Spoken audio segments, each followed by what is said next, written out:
Hello again. This morning I mentioned one way in which immigration has changed forever the relaxed and informal way of life which we enjoyed in this country for so many years. This was the fact that one will soon need to take one's passport or driving licence with one when going to vote. As viewers will know, showing a passport in our own country is now necessary for everything from getting a job, to renting a flat or opening a bank account.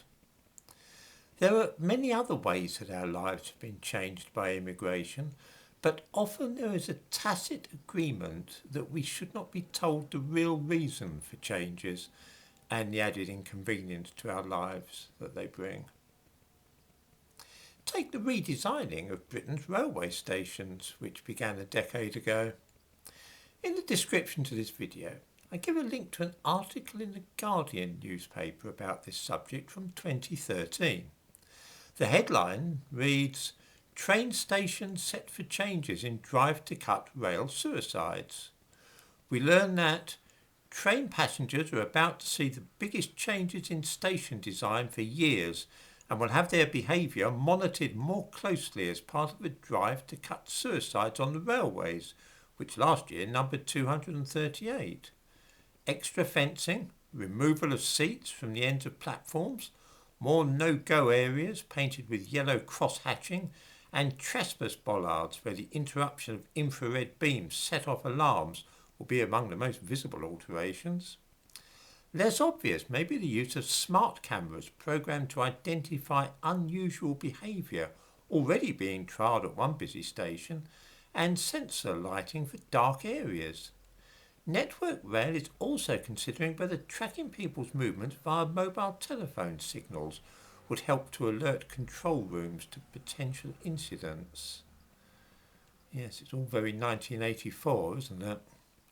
In short, more intrusion into our lives by having our behaviour monitored closely.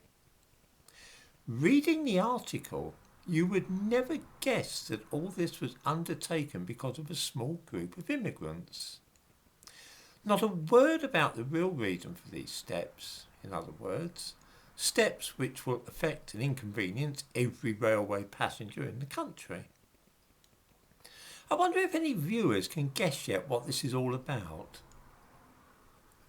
Actually, there is a clue, in that the new changes are first being installed on the line running between Reading and London Paddington Station, according to that article. Still don't get it? Would it help if I were to tell viewers that this line runs through Slough and Southall?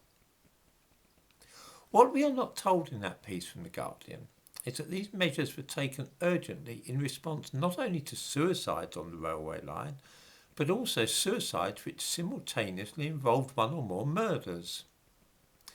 Now, in keeping with Webb's law, the principle of which I've mentioned previously on this channel, when two or more violent deaths in this country take place simultaneously and in public, you can be pretty sure that foreigners are involved. So it proves in this case.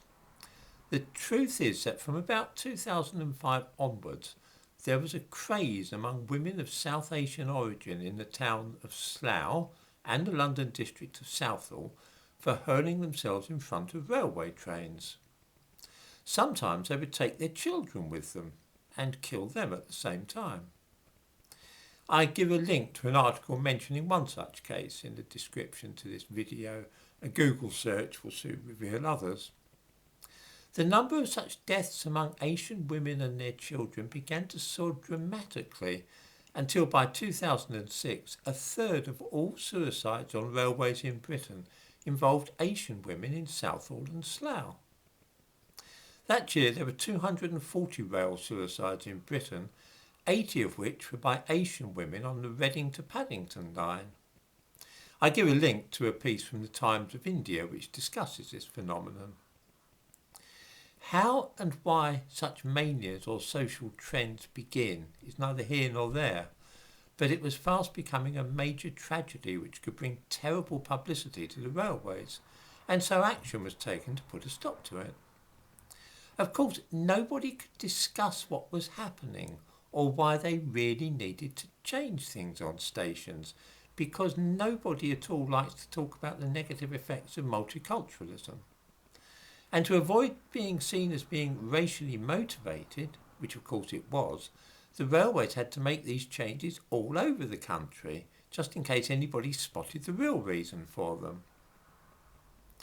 So it is that all this increased surveillance of ordinary passengers, with the removal of benches on the platforms, infrared beams, even more CCTV cameras, and monitoring of mobile phones, all the things in fact which many of us detest, were to be brought in across the whole country because of the weird conduct of a small number of immigrants.